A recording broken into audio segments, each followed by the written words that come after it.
हाँ सर। सब उद्दौला का लड़का।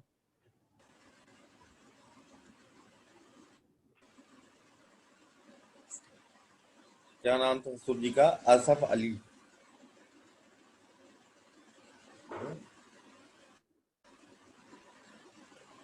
इसका जन्म जो हुआ था लाहौर में हुआ था, 1592 में। और इनके बचपन का नाम खुर्रम था।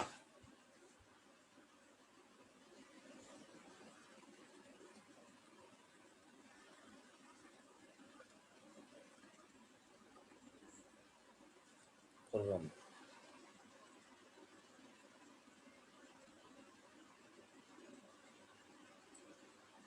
इनका बहुत ही प्रमुख कंट्रीब्यूशन देखा जाता है जहांगीर के शासनकाल में, कि जहांगीर ने इनको अहमदनगर जीतने के लिए भेजा था, युद्ध के लिए। और इन्होंने अहमदनगर पर आक्रमण किया था और उसे संधि करने पर मजबूर किया था। यानी कुशल लड़ाका भी था ये। और इसी विजय से प्रसन्न होकर के जहांगीर ने खुर्रम को शाहजहां की उपाधि प्रदान किया था, इसलिए इम्पोर्टेंट। अहमदनगर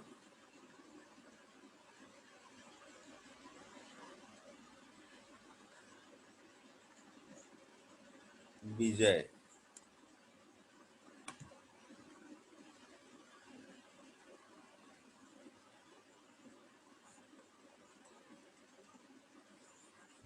के उपरांत जो है इनको उपाधि प्राप्त हुई। इसको याद था, उपाधि।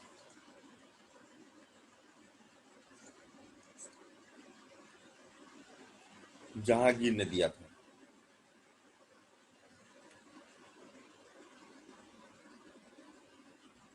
फिर जहांगीर की मृत्यु के बाद राजा बने, ही बताया गया। राजा बनने के बाद इन्हें तुरंत रूप से विद्रोहों का सामना करना पड़ा।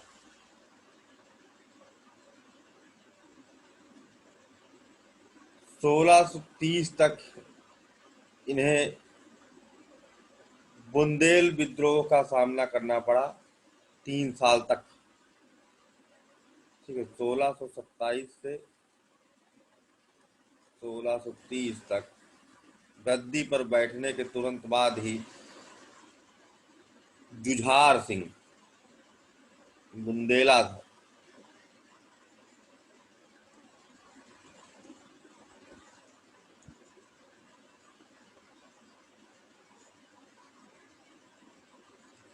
जुझार सिंह के नेतृत्व में हुआ था।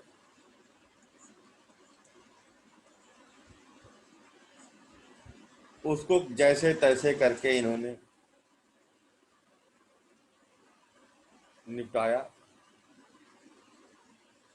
तो अफगानी सरदार था खान जहां लोदी।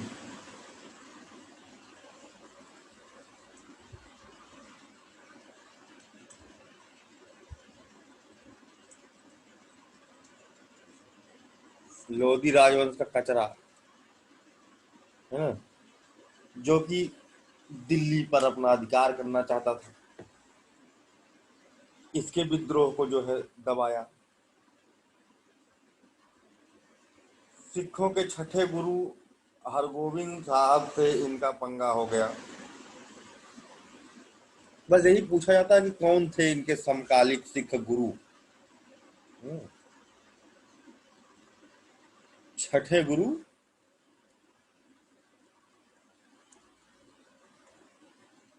हर गोविंद सिंह जी से इनका, सिखों के साथ इसकी पॉलिसी अच्छी नहीं थी, किसी के साथ अच्छी नहीं थी, जिसमें सिख सेना पराजित हुई। एक तरह से देखा जाए कि इसका युद्ध कौशल बढ़िया था। इसकी प्रमुख बीवियों में है ना, नूर जहां की भतीजी या असफ अली नूरजहां की भाई असफ अली की बेटी अर्जुमंद बानो बेगम के साथ 1612 में हुआ था।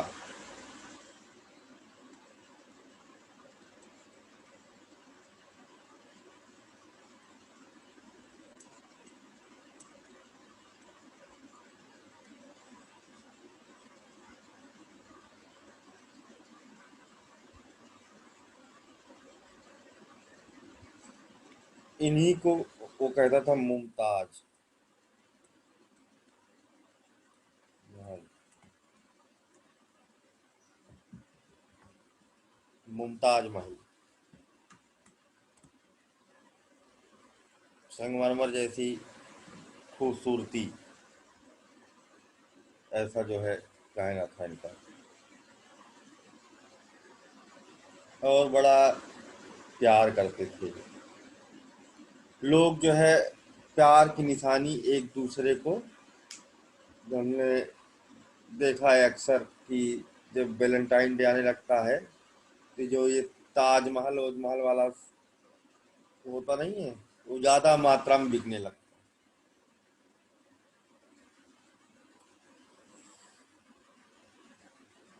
है। इनका प्यार अभी हम देखेंगे कितना तगड़ा प्रेमी था ये। पहली चीज तो इनका प्यार वहीं झलक जाता है। अर्जुमन बानो बेगम की जो मृत्यु हुई थी 14वें संतान, है 14वें संतान के जन्म के समय, डिलीवरी के समय मुमताज की मृत्यु हुई थी। तो खुद में अपने में एक बहुत प्यार की निशानी है। दूसरा, जब 1631 में इनकी मृत्यु हुई थी, 1631 में जो है मुमताज की मृत्यु हुई थी, तो उसके बाद इसने क्या किया कि इनकी जो बड़ी बेटी थी पहली, ठीक है, जहां नारा। Good morning sir. Good morning. जहां नारा, उसके साथ में क्या कहते हैं, इन्होंने संबंध स्थापित कर लिए और विवाह किया अपनी ही बेटी से, जहानारा से। क्यों? क्योंकि वो मुमताज की तरह दिखती थी। फिर क्या था, जब जहानारा का कोई और आशिक था और वो उससे प्यार करती थी, लेकिन उसको ये जबरदस्ती अपने गिरफ्त में लिए हुए थे। तो वो क्या करती है कि एक बार उससे कोई मिलने आया, उसका आशिक मिलने आया हुआ होता है, उनको पता चल जाता है, उसको दौड़ाते हैं इनके सैनिक, और वो किसी धोबी के घर में घुस जाता है, जहाँ जहाँ पर ये लोग पूरा घर सहित आग लगा देते हैं और वो उसी में जल के मर जाता है। तो इस खबर को सुनती है जहानारा, तो खुद को भी आग लगा लेती है, जलकर राख हो जाती है। उधर इनका जो एक पुत्र था औरंगजेब, वो संन्यास ले लेता है, वो चला जाता है साउथ इंडिया में। दक्कन का गवर्नर था वो, अचानक से उसको सब मोह माया है समझ में आ जाता है, और वहां पर वो फकीर बन जाता है अपने आप। अगस्तमाला पहाड़ी केरला में चला जाता है, और वहां पश्चिमी घाट में जा करके अपने आप कहता है कि मैं जिंदा फकीर हूँ, दे दुनिया से मुझे कोई मतलब नहीं। लेकिन जब उसको पता चलता है कि जहानारा ने आत्महत्या कर ली और पिताजी ने ऐसे ऐसे किया था, है ना, तो ये वापस लौटा। नाम क्या था सर? किसका? जो जिंदा फकीर था। जिंदा फकीर यही आगे जाकर के राजा बनेंगे अगले, औरंगजेब। औरंगजेब भाई।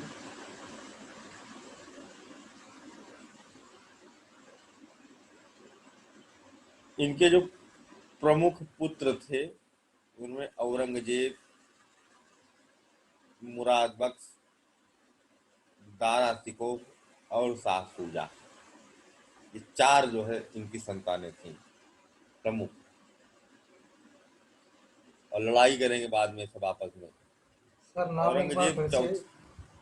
औरंगजेब चौथे नंबर पर थे। इनके ऊपर सबसे बड़े तो जो है ये थे दारा सिकोह, जिनको नॉमिनेट किया था, और रियल हायर ऑफ थ्रोन। बहुत ही अच्छा आदमी था दारा सिकोह, सूफी संत था और जीव जंतुओं सब पर दया करता था, सेकुलर था, अपने पिता की बहुत आज्ञा मानता था। इसीलिए औरंगजेब ने इसको जो है नॉमिनेट किया था राजा बनने के लिए, और ये बड़ा पुत्र होने के कारण इसी का अधिकार भी बनता था, लेकिन औरंगजेब ने जबरदस्ती सबको मार पीट करके छीन लिया उनके अधिकार। मुराद बख्श,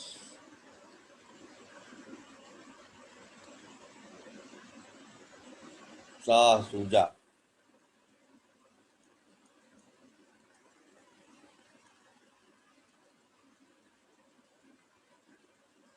और औरंगजेब।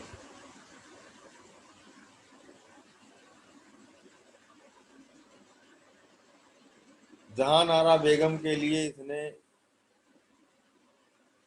मॉस्क भी कंस्ट्रक्ट किए थे, है ना, अभी बताएंगे जब कंस्ट्रक्शन वर्क इनका पढ़े।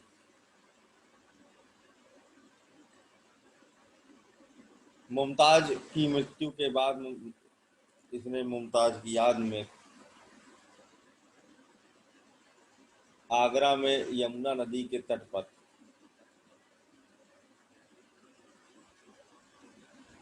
ताजमहल का निर्माण करवाया। लेकिन एक बात आती है कि वहां दफनाने से पहले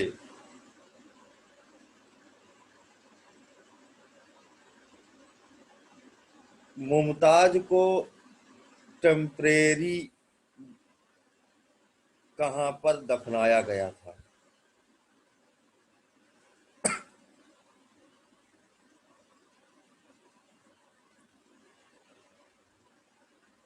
कोई बता सकता है?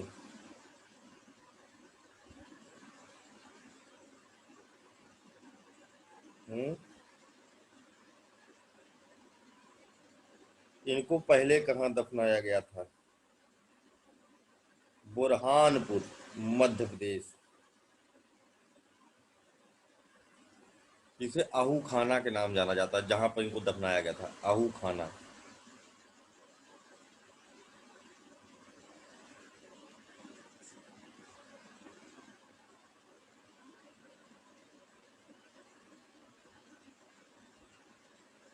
एमपी में है बुरहानपुर। वहां पर इनको दफनाया गया था टेम्परेरी, क्योंकि तुरंत ही मरी हैं तो ताजमहल तुरंत ही थोड़ी ना बन जाएगा।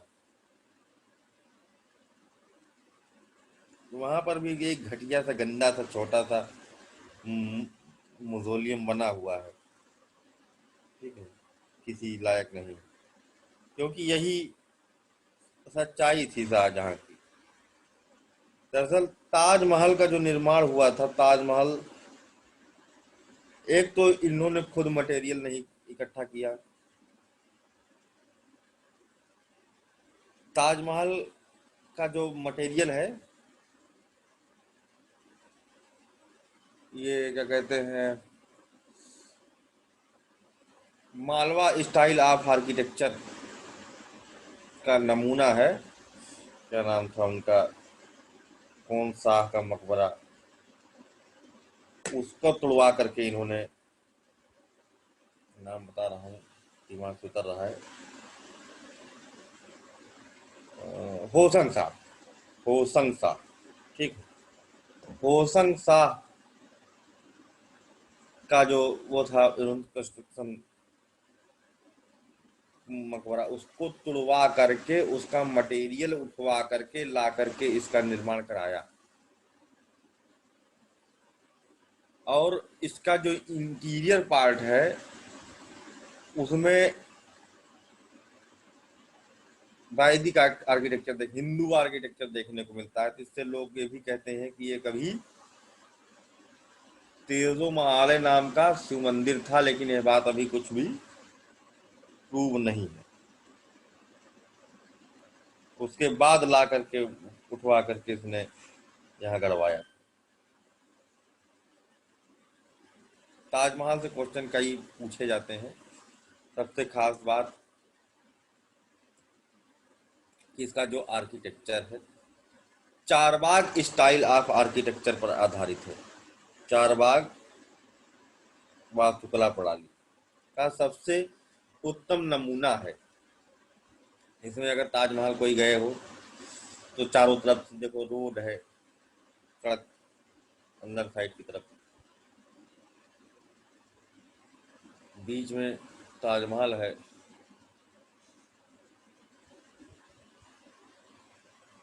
इधर जल निकासी का भी व्यवस्थित सिस्टम है, ऐसे बीच में पानी, यहाँ बगीचे, यही चार बाग का कॉन्सेप्ट है और ये यहाँ पर देखा जाता है। फिर देशो महालय क्या बताया था अभी, हिंदू मंदिर वाला? तेजो महालय तेजो है ना, उसका एक फाइल है, हम भेज देंगे। अभी पूरा इंटीरियर का कैसे क्या है, पूरा हिंदू चीजें हैं मंदिर नीचे। ताजमहल का जो निर्माण कार्य हुआ ये यमुना नदी के दक्षिणी तट पर हुआ। क्यों? क्योंकि उत्तरी तट इरोड होता है और वो शिफ्ट होता है। जैसे ऐसे है नदी तट, तो इधर अगर बनाएंगे तो इरोजन होगा, इधर बनाएंगे तो डिपोजिशन होगा। तो नदी इधर से इधर को शिफ्ट करेगी। तो अगर यहाँ पर बनाएंगे तो सेफ रहेगा, इसको ध्यान रखा गया। दक्षिणी तट पर यमुना नदी के बनाया गया आगरा में। दुनिया का सबसे नंबर 1 का अजूबा और सबसे ज्यादा टूरिस्ट यहाँ आते हैं। टूरिज्म से बहुत अच्छी खासी अर्निंग यहाँ की होती है।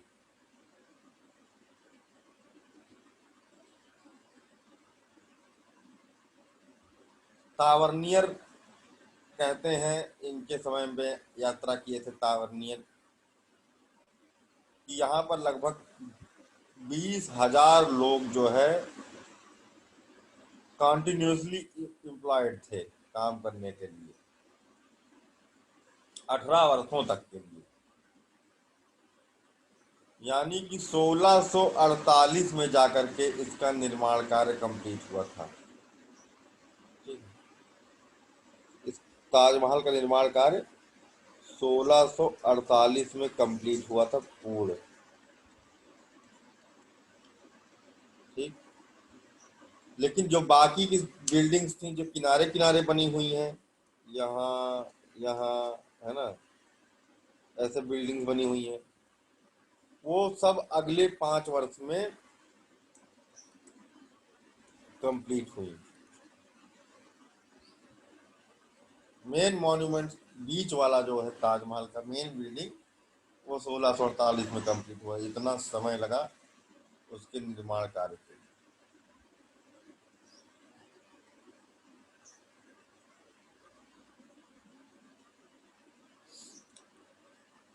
ताजमहल का जो नीचे बहुत सारे कुएं हैं, ठीक है, उसको ऐसा बनाया गया है कि ताजमहल के नीचे बहुत सारे कुएं हैं, कुओं के ऊपर बना हुआ है बेस में, बेसमेंट में। और मोहम्मद साहब को जब जिब्राइल एंजिल ने 7 आसमानों की यात्रा करवा करके स्वर्ग पहुंचाया था, जहां उसने देखा कि अल्लाह बैठे हुए हैं एक स्वर्ग में, हेवन में, तो जो दृश्य स्वर्ग का उन्होंने देखा था, जिसके बारे में हदीस में जिक्र है, ताजमहल को उसी मॉडल पर बनवाया गया, यानी ये धरती पर स्वर्ग का मॉडल है।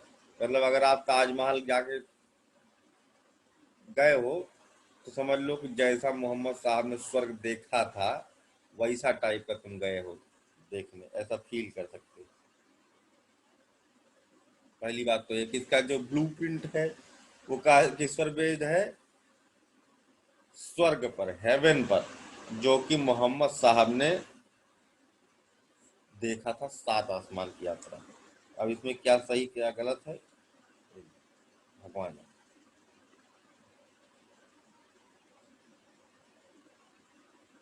दूसरा चीज इसमें यह है कि एक होता है डूम्सडे, कयामत के दिन।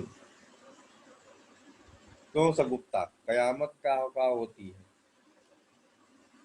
कब आती है?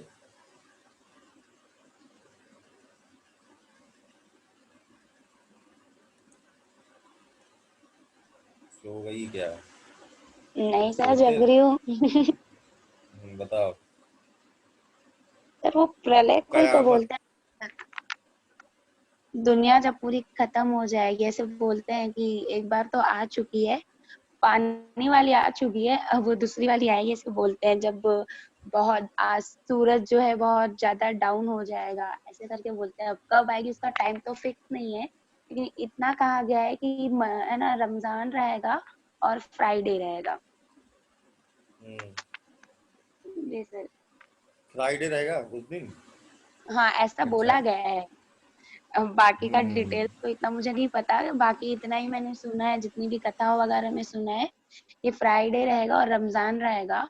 और जब जो सूरज की तप जो है वो बहुत ज्यादा बढ़ जाएगी, वो बहुत ज्यादा नीचे आ जाएगा। और एक स्टोरी भी सुनी है, अब पता नहीं वो ऑथेंटिक है भी कि नहीं, कि कोई 3 आईज वाला बंदा रहेगा, वो ढोल बजाएगा, दैट उसका नाम ना क्या, कुछ नाम भी है उसका, याद नहीं आ रहा, शायद नंद कानन या समथिंग कुछ है उसका नाम। वो उसकी जो ढोल की धुन को सुन के बाहर जाएगा, तो वो सीधा जहन्नुम में जाएगा। इसकी वजह से ज्यादा ये सारी चीजें नहीं करनी चाहिए, ऐसा करके स्टोरी है। तो सब इसमें क्या है कि क्रिश्चियनिटी में भी ऐसी बात है ना, ऐसा एक सिमिलर कॉन्सेप्ट दिया गया है।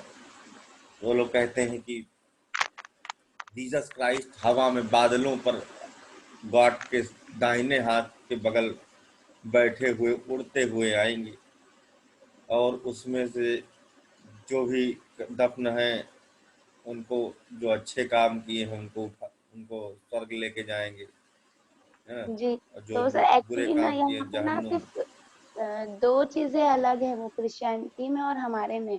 वो उन लोग हम्म। भी ना माँ मरियम को मानते हैं और हम लोग भी, और वो जीसस को उन लोग भी मानते हैं और हम लोग भी। बस डिफरेंट ये हो जाता है स्टोरी में कि उन लोग के हिसाब से जो जीसस है, और वो हम लोग उनको जिब्राइल अलैहिस्सलाम बोलते हैं, हमारे अकॉर्डिंग वो जिंदा है, मीन्स आसमान में चले गए, और उनके अकॉर्डिंग उनकी डेथ हो गई थी। यहीं पे थोड़ा सा डिफरेंट आ जाता है, बाकी तो लगभग सेम ही है।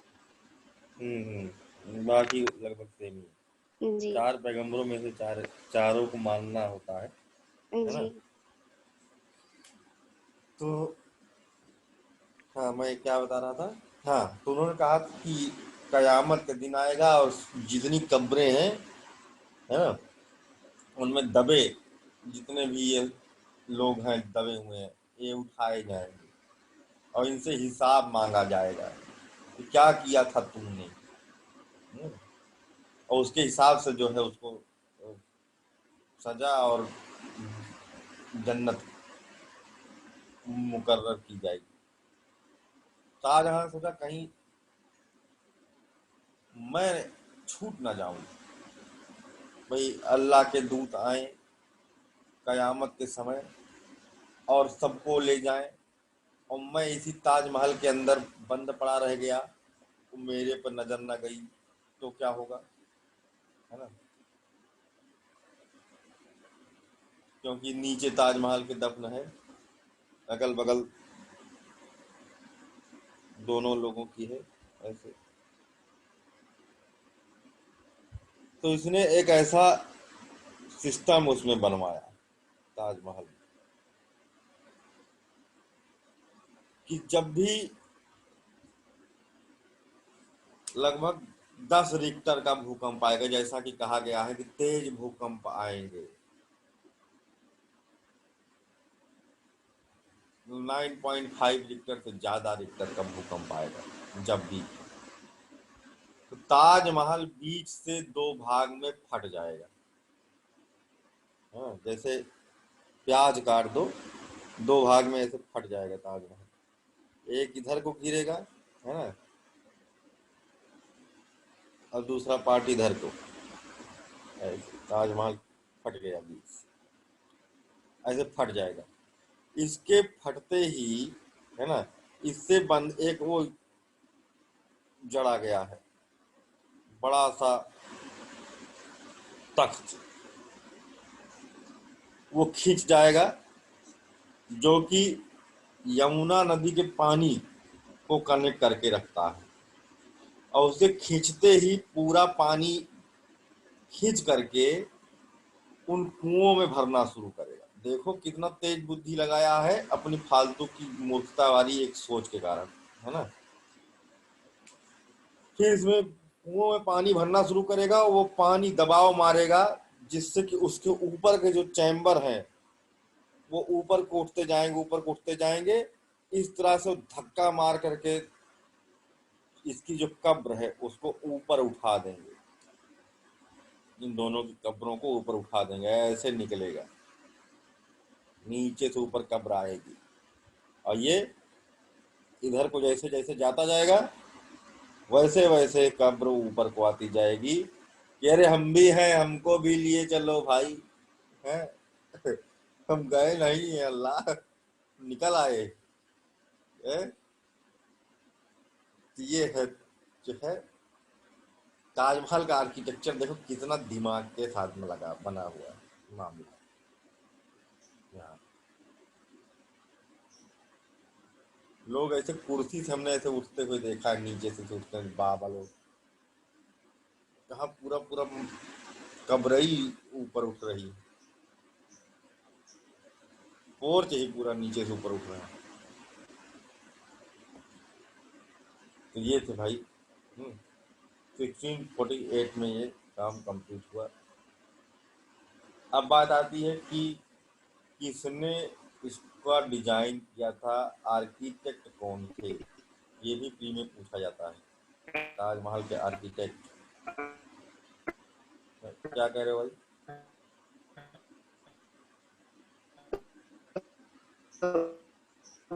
आवाज नहीं आ रही, आवाज ही नहीं आ रही, म्यूट करो म्यूट, भूत ही आवाज निकाल रहा है।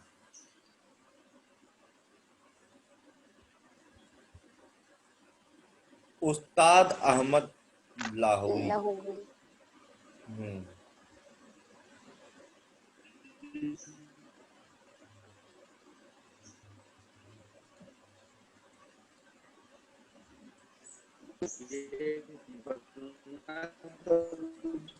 डरावनी आवाज क्यों निकाल रहा है? सुर लग रहे हैं, सुर। तुम्हारी आवाज टाइप करके भेज मैं दो। नहीं बोल रहा। जो भी बोल रहा है उसकी आवाज जैसे प्रेत की लग रही है, हाँ डरावनी। वो शायद से है। मैसेज टाइप करके भेज दो। हाँ जो भी लिख रहा है वही बोल रहा है भाई, मैं तो नहीं बोल रहा। ठीक है। उस्ताद अहमद लाहौरी एक फारसी आर्किटेक्ट था, और उसने क्या कहते हैं, ये इसमें का मुख्य आर्किटेक्ट है। इनके अतिरिक्त भी थे जो सपोर्टिव आर्किटेक्ट थे, पूछा निम्नलिखित में से कौन से थे, कौन से नहीं थे। अब्दुल करीम ममूर खान, एक नाम है Abdul Karim Mamur Khan, another architect of the Taj Mahal वर मकरामत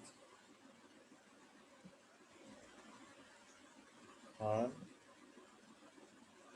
ये दो लोग और थे इसके आर्किटेक्ट में। लेकिन इस पर थोड़ा सा एक और बात पर डिस्प्यूट है। राहुल भैया कहते हैं हमारे मामा बनवाए थे। मतलब ताजमहल के बारे में माना जाता है कि ताजमहल का चीफ आर्किटेक्ट एक इटालियन गेरोनिमो बेरोनियो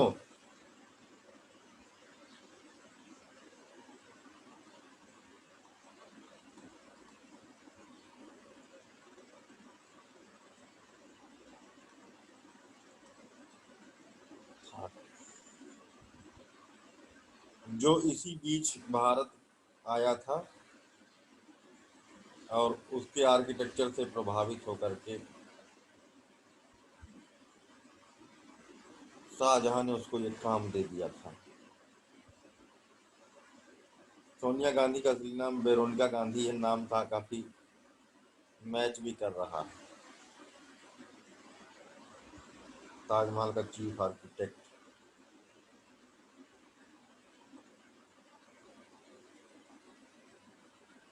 ताजमहल के कंस्ट्रक्शन के बाद इसने तुरंत ही कंस्ट्रक्शन शुरू करा दिया जामा मस्जिद का आगरा में, जो कि जहानारा बेगम की याद में था।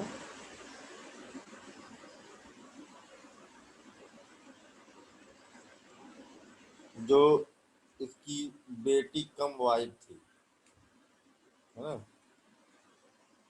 जहानारा बेगम के लिए जामा मस्जिद का निर्माण कराया आगरा में।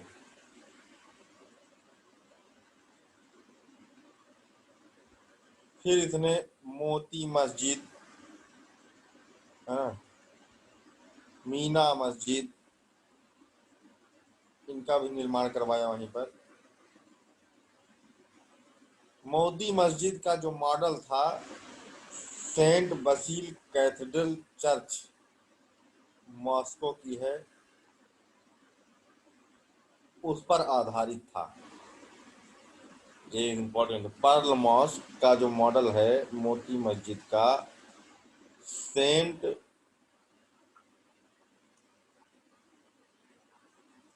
बेसिल कैथेड्रल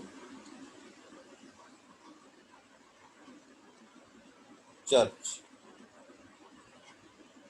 के मॉडल पर, मॉस्को के।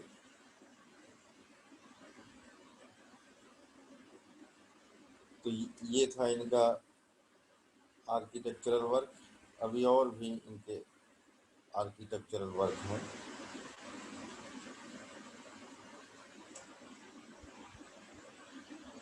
जैसे इन्होंने वजीर खान का मास्क बनवाया। वजीर खान ये कहाँ पर है? लाहौर में। ये इनका बहुत ही लॉयल गवर्नर था।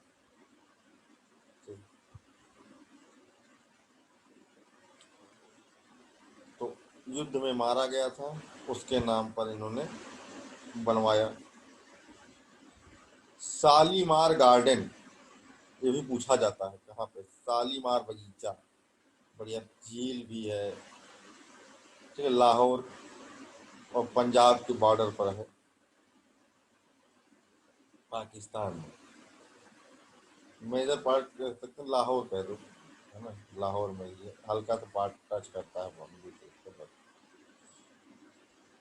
एक फारसी पैराडाइज टाइप का है, मतलब फारसी बगीचा, इसे कहते हैं Shalimar garden. UNESCO world heritage site में इनलिस्ट है। 1641 में शालीमार बगीचे का निर्माण कार्य प्रारंभ हुआ और 1642 में खत्म हुआ। एक साल के अंदर ही, है ना, इसने पूरा बनवा डाला बगीचा। बहुत खूब खूबसूरत सा बनवाया था इसमें, और यूनेस्को वर्ल्ड हेरिटेज साइट में शामिल है। लाहौर का किला भी इसने बनवाया। दिल्ली में लाल किला, रेड फोर्ट, जब इसने दिल्ली में एक नए नगर की स्थापना किया, शाहजहांबाद, शाहजहांबाद नाम का नए नगर की स्थापना किया।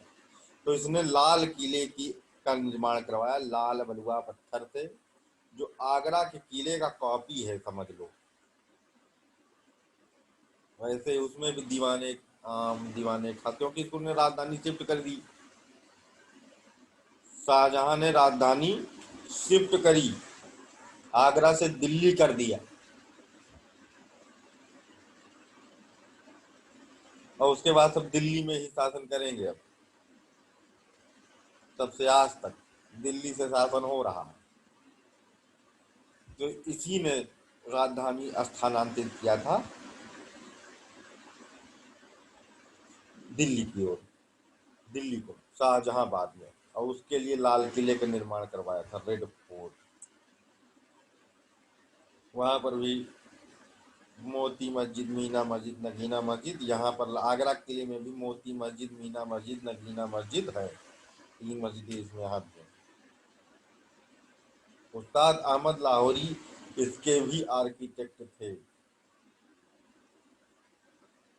ये भी याद रखना।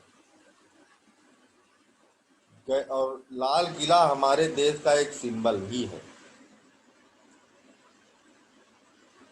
15 अगस्त और 26 जनवरी को प्रधानमंत्री जी जो भी होते हैं, हमारे देश की शान पहचान तिरंगा वहां पर फहराया जाता है, लाहौरी गेट के ऊपर। ठीक है। सबसे पहले जवाहरलाल नेहरू ने फहराया होगा, तब से यहाँ का नियम बन गया है।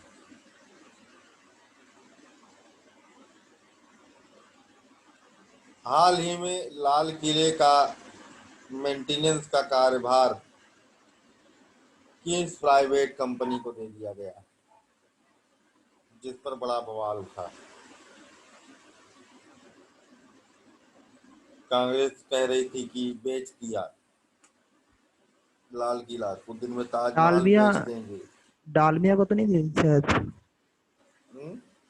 डालमिया ग्रुप को। हमको याद नहीं, बताओ। हम बस डालमिया ही है शायद।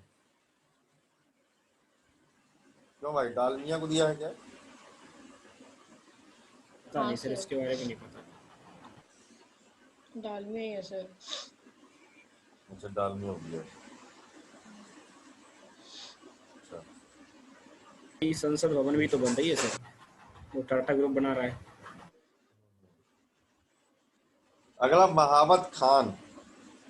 महावत खान इनका सेनापति, जिसकी मदद से ये गद्दी पर बैठे थे। उसकी मृत्यु के बाद उसका भी इन्होंने, मतलब कि अपने मंत्रियों का भी ध्यान रखता था। महावत खान का जो है मकबरा इसने बनवाया, और पेशावर में बनवाया।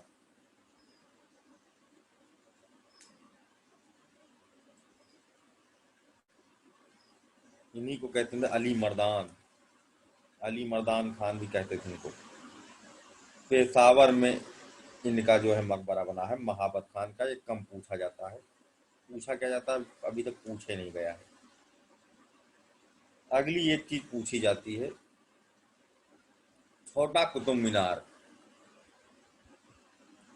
मिनी कुतुब मीनार का निर्माण किसने करवाया?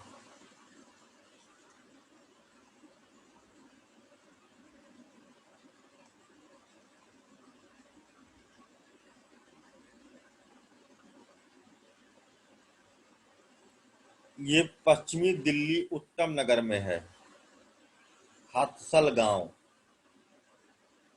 हत्सल विलेज, उत्तम नगर,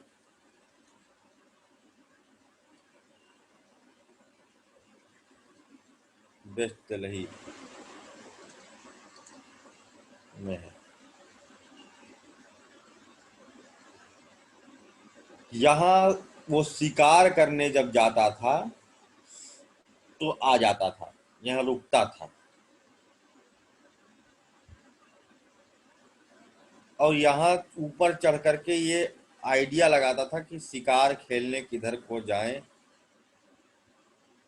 यहाँ से दिखाई देता था इसको, जंगल तब हुआ करता था और कभी कभी यहीं पर खड़े होकर के इसके ऊपर शिकार करता था, जानवरों को तीर से मारता था।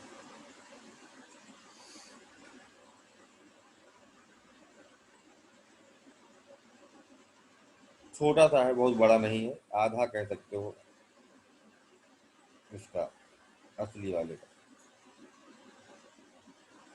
हंटिंग प्लेस था इसका।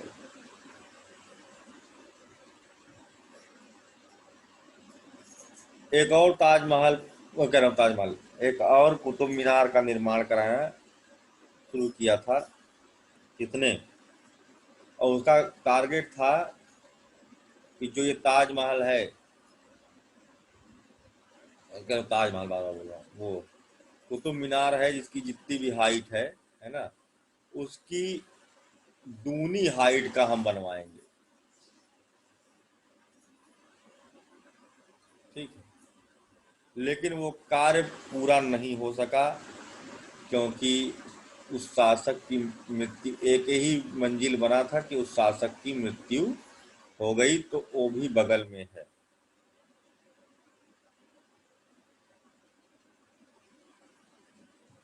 ये किसने बनवाया था? बताओ।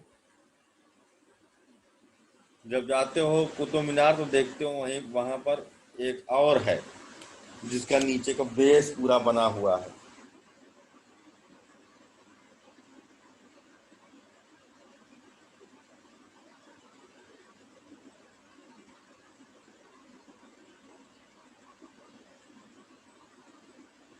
अलाउद्दीन खिलजी, हाँ, इसका टारगेट था कि कुतुबुद्दीन का से ऐबक से ज्यादा ऊंचा, हम इसका दूनी हाइट का मैं बनवाऊंगा कुतुब मीनार, ताकि मेरे ताकत और वैभव को सब देख सकें, जान सकें। ठीक है, अलाई दरवाजा। ठीक है, कुश्क ए शिकार, ठीक है, इसने निर्माण कराया था। और एक था हजार खंबा महल भी बनवाया था अलाउद्दीन खिलजी ने। ये वहीं पर है एकदम बगल ही बगल, अगर चेक करोगे जस्ट उसके बगल में देखने को मिल जाएगा। लेकिन ऊंचा नहीं हो पाया क्योंकि वही हाथी से गिर करके इसकी मृत्यु हो गई थी, दब गया था, छत गिर गई थी, कहीं गया था।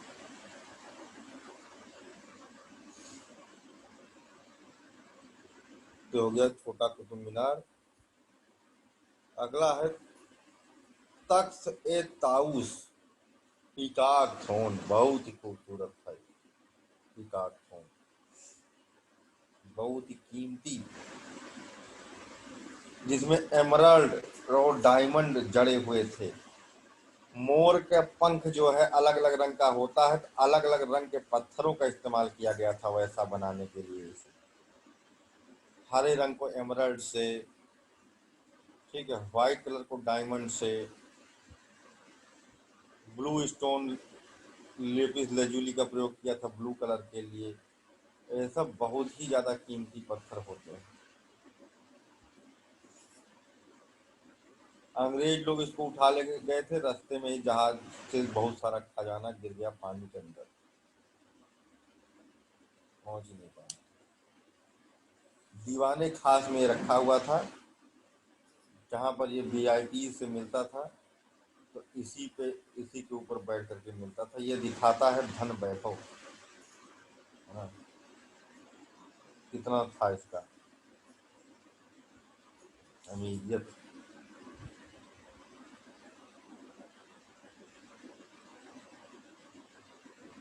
सर इसके हुस्ने अतिरिक्त सर हुस्ने सियार क्या बताया था अलाई दरवाजा का बनवाने वाला? क्या नाम, पुष्प एशियार, पुष्प एशियार अलाई दरवाजा। और पिकॉक थ्रोन का क्या बताया तस्वीर? पीकॉक थ्रोन बहुत कीमती सिंहासन था जो कि दीवाने खास में रखा गया था, सर जरा उसको जिसमें लिख दीजिएगा, मतलब कुछ से सियार बता रहे हैं जो।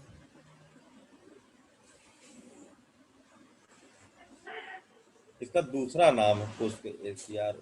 ये सब बनवाया था उसने, उस खिलजी ने, इसने नहीं बनवाया है, खिलजी ने बनवाया ये सब चीजें। अच्छा।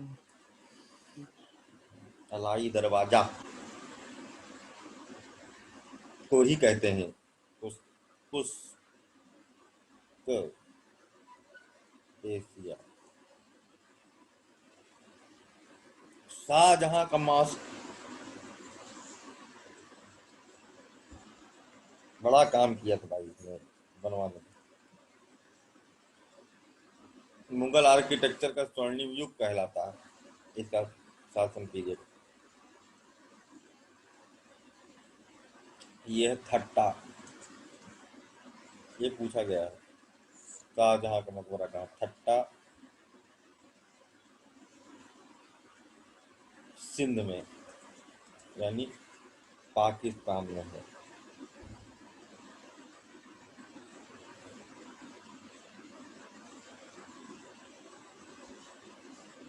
ये शाहजहां ने बनवाया था अपने टाइम पीरियड में, जो कि सेंट्रल एशियन आर्किटेक्चर पर बेस्ड है। और ये था समरकंद पर शाहजहां ने आक्रमण किया था समरकंद में, और इसने ये कहा था कि अगर मैं मर गया जो है, तो अपने मरने के लिए, मरने के पहले ही इसने ये बनवा डाला था। इतना इसका बुद्धि देखो, हाँ, कि मैं जा रहा हूँ आक्रमण करने, लेकिन आक्रमण करने से पहले ये बनवा लो मेरी कब्र, है ना, और मैं अगर मर गया तो लाके ही दफना देना। इसको इतना भरोसा नहीं था कि मेरे मरने के बाद कोई मेरा कब्र भी बनवाएगा। तो युद्ध करने जाने से पहले कॉन्फिडेंस देखो बंदे का इस तरह, लेकिन हर फन मौला इंसान अच्छे लगते हैं। कुछ लोग पास होने ख्याली पुलाव हमेशा बनाए रखते हैं, बस पास ही होना, कोई हमेशा जीतने का, बस यही। ये दोनों तरफ सोचता था, अगर जीत गया तो ठीक है, नहीं तो मर गया तो भाई तुम लोग को टेंशन ना हो, मैं बनवा ले रहा हूँ अपनी कब्र अपने हिसाब से, पता नहीं तुम लोग कैसे बनवाओ, है ना, अच्छा ना लगे मुझे। तो इसने बहुत ही खूबसूरत है शाहजहां का मास्क। अंदर इसके पूरा ब्लू कलर के लेपिस लेजूली का वो किया गया है इस्तेमाल, बहुत ज्यादा कीमती, बहुत ज्यादा खूबसूरत। लेकिन इसकी किस्मत में वहां दफन होना नहीं था, और समरकंद का कॉन्टेस्ट जीत करके लौटा था। इसके अतिरिक्त बहुत काम हो गया इसका। अब एक लास्ट बात पर बात कर लेते हैं। इसने काला ताजमहल सैंक्शन किया था बनवाना, ब्लैक ताजमहल। और उसका क्या खुरापात थी दिमाग में, देखो अभी इसमें भी इसकी दिमागी खुरापात थी।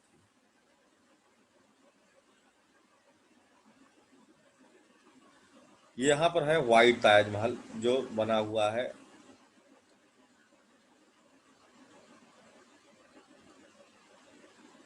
हाँ, संगमरमर से सफेद, और इधर नदी का पानी,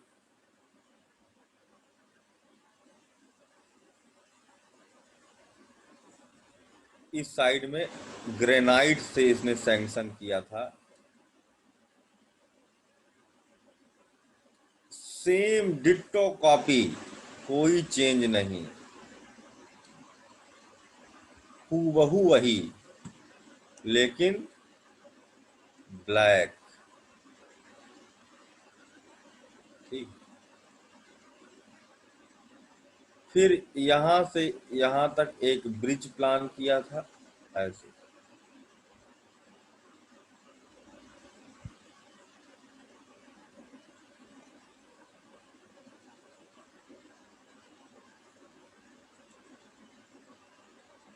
और यहाँ पर वो आएगा, यहाँ खड़ा होगा शाहजहां, फिर ऐसे मुंडी घुमाएगा 90 डिग्री लेफ्ट, ब्लैक ताजमहल दिखाई देगा। फिर 90 डिग्री राइट है तो white Taj Mahal, sorry 90 degree left तो व्हाइट, 90 डिग्री राइट तो ब्लैक ताजमहल दिखाई देगा।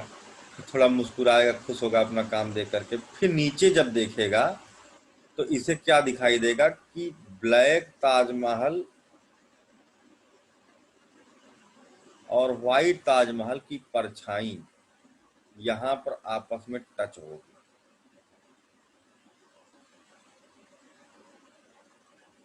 ऐसे पानी में ये व्हाइट एंड ब्लैक ऐसे टच होते दिखाई देंगे। अगल बगल देखेगा तो इससे दिखाई देगा व्हाइट एंड ब्लैक, नीचे देखेगा तो दोनों दिखाई देंगे। और एक अजीब सी छटा होगी, फिर अलग सी खूबसूरती पानी में दिखाई देगी। और फिर यहीं बैठ करके ये अपने आर्किटेक्चर का आनंद लेगा। तो ये इसकी सोच थी, लेकिन ये मर गया और इसका ये काम अधूरा रह गया, है ना, क्योंकि औरंगजेब बहुत मितव्ययी था। वो इन सब चीजों में भरोसा नहीं रखता था, वो तुड़वाने में भरोसा रखता था, बनवाने में नहीं, है ना। जहाँ माओ जो चीज पाओ तोड़ डालो, मंदिर वंदिर तुड़वाए तो खूब, और उसी के मटेरियल से वहां पर मस्जिदें बनवाता था।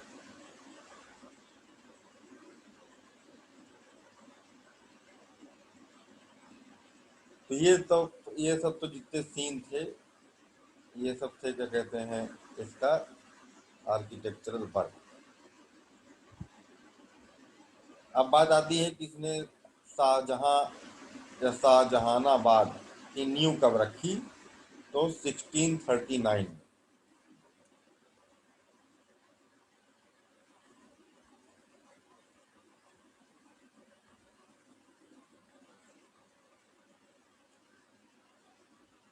दिल्ली के निकट शाहजहानाबाद 1639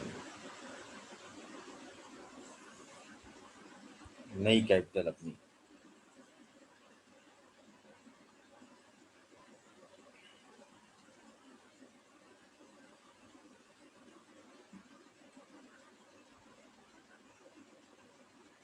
अगला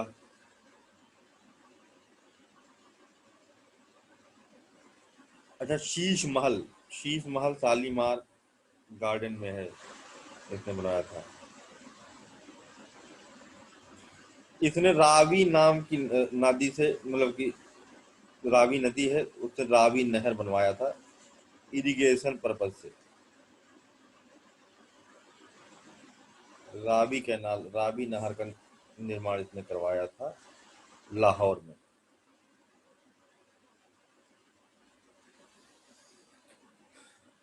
इस कारण से गोल्डन एरा कहा जाता है इसे, मुगल आर्किटेक्चर का। अब वापस आ जाते हैं टॉपिक पर, इसके जीवन के बारे में। ये सब डायरेक्ट क्वेश्चन है। शाहजहां ने, अच्छा हाँ, जब इसकी जहांनारा जिसमें इसको मुमताज दिखाई देती थी, है ना, जब उसकी मृत्यु हो गई, जल करके वो मर गई थी, तो उसके बाद इसने देखा कि जो इसकी साली थी मुमताज की छोटी बहन, वो भी मुमताज की तरह लगती थी और वो विधवा थी, और उसको विधवा इसी ने बनाया था। उसके पति को मरवा डाला और उससे शादी कर लिया। कितना सच्चा और प्रेमी था भाई। टर्की था सर, टर्की। लड़की का कि जहां देखते हैं वहीं तू ही तू है, प्यार की पराकाष्ठा है। जिस लड़की में देखो उसी लड़की में इसको मुमताज दिखाई दे रही थी। आजाद था सर कुछ भी करने के लिए। हम्म। आजाद था कुछ भी करने के लिए। हाँ, जब खुद ही सत्ता में है, सब कुछ है, तो क्या कौन क्या कहेगा। आज तो ये भी परवाह नहीं रहती, जिसको जो कहना है कहो। उसको फर्क नहीं पड़ता था। इसका जब अपनी बेटी के साथ उसने विवाह करने की बात कही तो उसका बड़ा विरोध हुआ था, है ना। लेकिन करते रहो विरोध। ईरान में तो लीगल है सर। ईरान में लीगल है? सर ईरान में लीगल है। अरे हमको नहीं मालूम ऐसा कि वहाँ इस तरह कोई इसी बात नहीं है। इसी साल या फिर लास्ट ईयर कानून आया था इसके लिए सर ईरान में।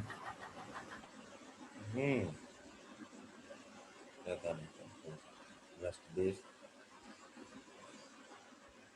शाहजहां के दरबार में एक प्रमुख राजकवि होते थे जिनके बारे में पूछा जाता है, हिंदू राजकवि।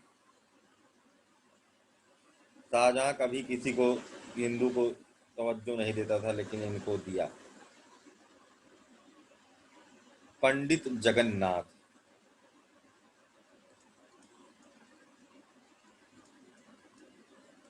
पंडित जगन्नाथ, या जिन्हें पंडित राज के नाम से भी जाना जाता था। क्यों निसी, पता है इन्होंने क्या लिखा था?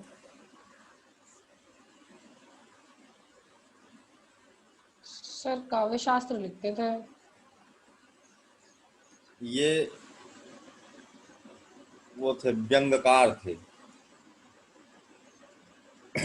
व्यंग करते थे, कविताएं लिखते थे।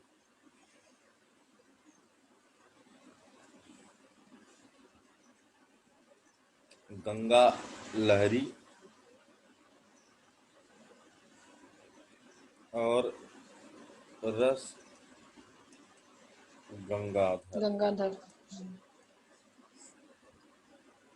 के लेखक थे। इसके अतिरिक्त तानसेन के परिवार वाले भी इनके दरबार में थे। सुरसेन, सुखसेन, एक संगीतकार भी।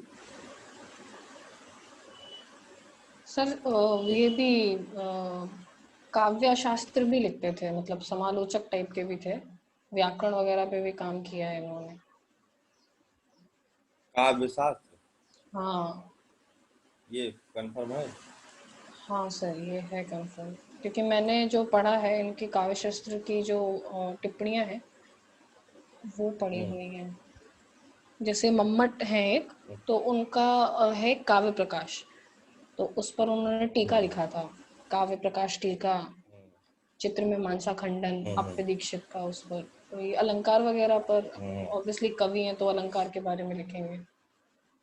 और ये जो हम्म, रस गंगाधर था ना सर, इनका अपूर्ण था, मतलब पूरा नहीं था। अब ये हम्म, शास्त्रीय ग्रंथ था, मतलब एक तरीके का साहित्य कैसे लिखना चाहिए ये सब।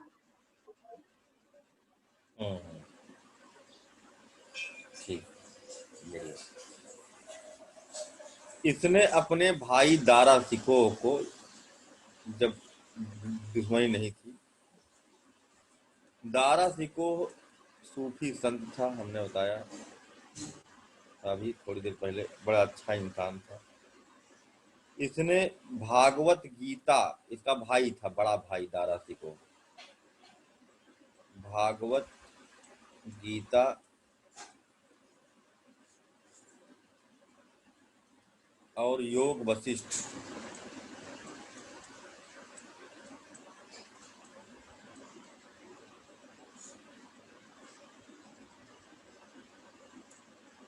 को फारसी भाषा में अनुवादित किया था। इन दो ग्रंथों को ये पूछा जाता है किसने किया था, फारसी भाषा में अनुवादित किया था। और साथ ही वेदों का भी इसने संकलन करवाया था, पुराण का भी ट्रांसलेशन करवाया था। इन सब कारणों से शाहजहां ने दारा सिकोह को कौन सी उपाधि दिया था? शाह बुलंद इकबाल।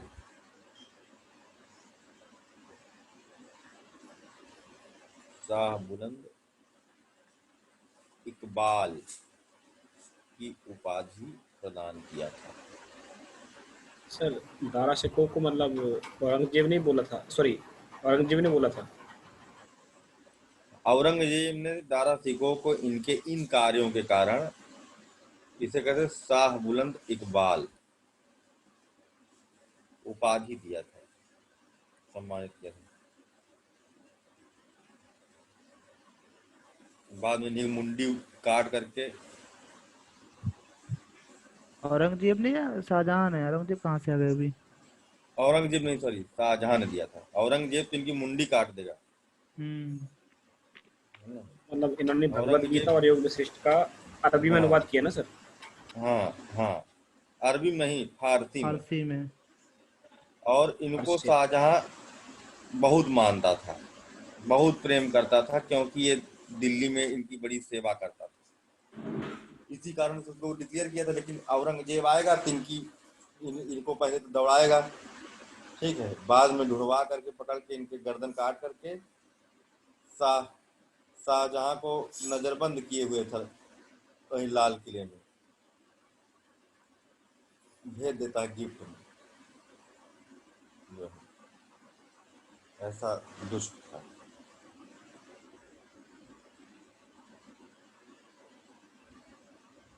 शाहजहां के शासन काल में फ्रांसीसी यात्री बर्नियर और तावर्नियर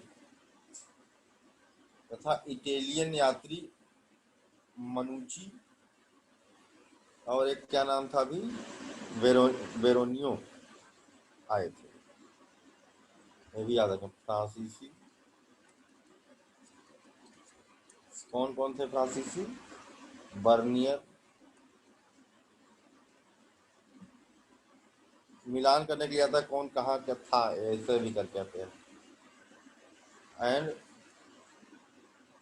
तावर्नियर, ट्रेवर्नियर, इटालियन यात्री मनुची एंड बेरोनियो, इटालियन आए थे।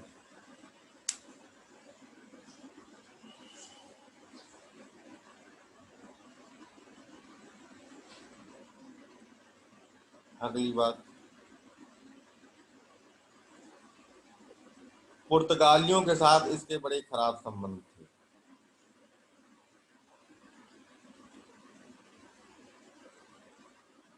मुमताज महल की मृत्यु के बाद में ये सोच रहा था अब मैं क्या करूं। तो मुमताज महल से जो संबंधित एसोसिएटेड थी, जो उनका दासियां थी, मतलब काफी खूबसूरत थी, उनको तो सोचा चलो अब उन्हीं से काम चलाया जाए कुछ दिन। तो उसने कहा दासियों को ढूंढो, कहाँ नहीं है। तो पता चला कि दासियों को पुर्तगाली लोग बहला फुसला करके ले गए, वहां पर उनको धर्मांतरण करा दिया और उनको वह भेज दिया वहां पुर्तगाल। वहां पर प्रोस्टिट्यूशन में डाल देते थे इनको। और पुर्तगाली इसको बड़े पैमाने पर कर रहे थे।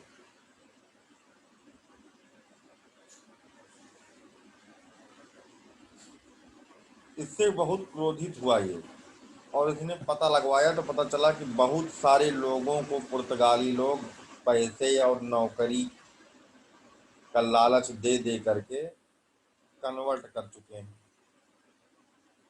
इससे क्रोधित होकर के कासिम खान को इसने 1631 में, जो कि बंगाल का गवर्नर अपॉइंट किया गया था, कासिम खान, ये बहुत इंपॉर्टेंट घटना है क्योंकि पुर्तगालियों का बेस ही खत्म हो जाता है बंगाल से। कासिम खान को भेजा, कासिम खान ने वहां पर अटैक मारा, इनकी हुगली की फैक्ट्री पूरा जला दिया, सीज कर दिया, जितने पुर्तगाली से पकड़ा गया 3 महीने तक वहाँ मौत का तांडव रहा। जितने गोरे दिखाई देते थे उनको मार दिया जाता है, या तो उनको कहा जाता था या तो कन्वर्ट हो, जो नहीं कन्वर्ट होता था उसको मार देते थे। पुर्तगालियों का पूरा आधिपत्य ही बंगाल से समाप्त हो गया इस घटना के बाद में। लगभग 4000 लोगों को बंदी बनाया गया था। अगर जो इस्लाम जो है एक्सेप्ट कर लिए उनको छोड़ दिया, या फिर उन्हें मौत के घाट उतार दिया। बंगाल में उनकी दिल की हड्डी इसी के साथ में टूट जाती है।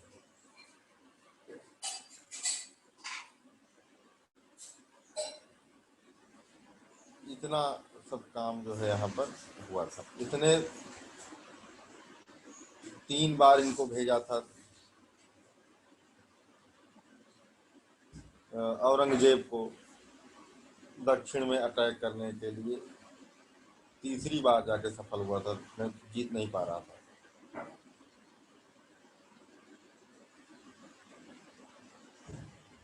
इसके बाद क्या होता है कि ये अब बीमार हो जाता है बहुत अधिक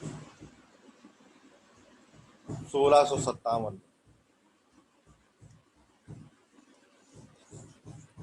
और इसने अपना उत्तराधिकारी दारा शिकोह को घोषित कर दिया। ये बात पची नहीं औरंगजेब को, जो गवर्नर था दक्कन का, वो वहां से आया। पहले तो अपने बाकी भाइयों को प्रॉपर्टी का बंटवारे का लालच दे करके अपने साथ मिलाया, और उसने सोचा कि दारा शिकोह को गद्दी से हटाया जाए। हुआ भी यही, दारा शिकोह युद्ध में क्या कहते हैं समूह करके युद्ध में हार गया, बेचारा भाग गया वहां से, और लेकिन ढुलवा करके उसको पकड़ के मरवा डाला। इनको उठा करके बंद कर दिया था कारागार में। आगरा किले में शाहबुर्ज है, शाहबुर्ज,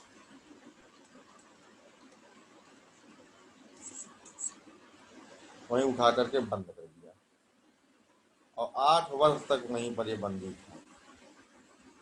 और 1666 में इसकी मृत्यु हो गई। तो अपने लिए कैद खाना इसने खुद ही बनवा रखा था, अपने लिए कब्र भी इसने खुद ही खुदवा रखी थी।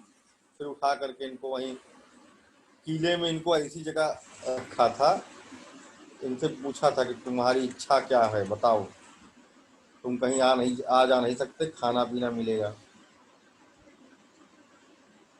तो इसने अपनी इच्छा जाहिर की थी, हमको किले में ऐसी जगह नजरबंद करना कि जहां से मैं ताजमहल को देख सकूं, है ना।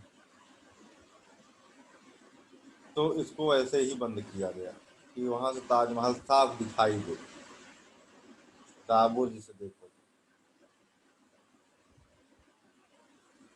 और फिर वहीं पर रहते रहते इसकी मृत्यु हो गई। तो फिर वहीं मुमताज महल की कब्र के बगल इसको शाहजहां को दफना दिया गया,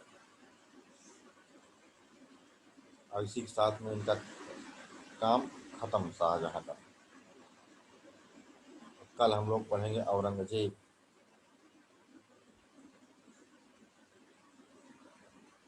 ठीक है, किसी कुछ पूछना है?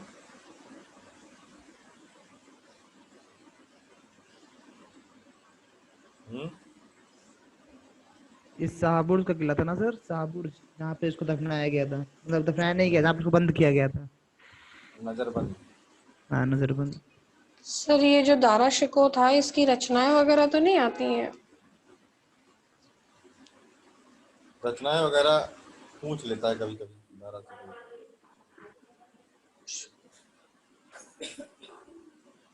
लेकिन बहुत कम पूछता है, साहित्य में हो जाता है।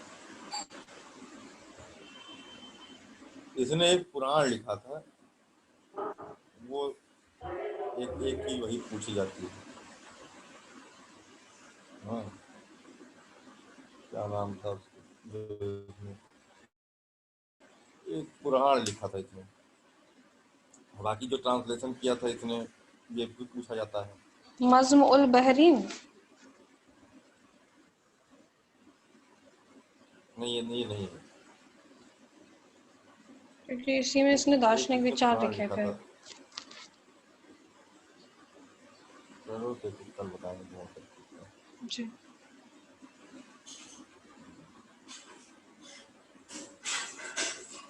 कादरी संप्रदाय तथा कादरी सूफी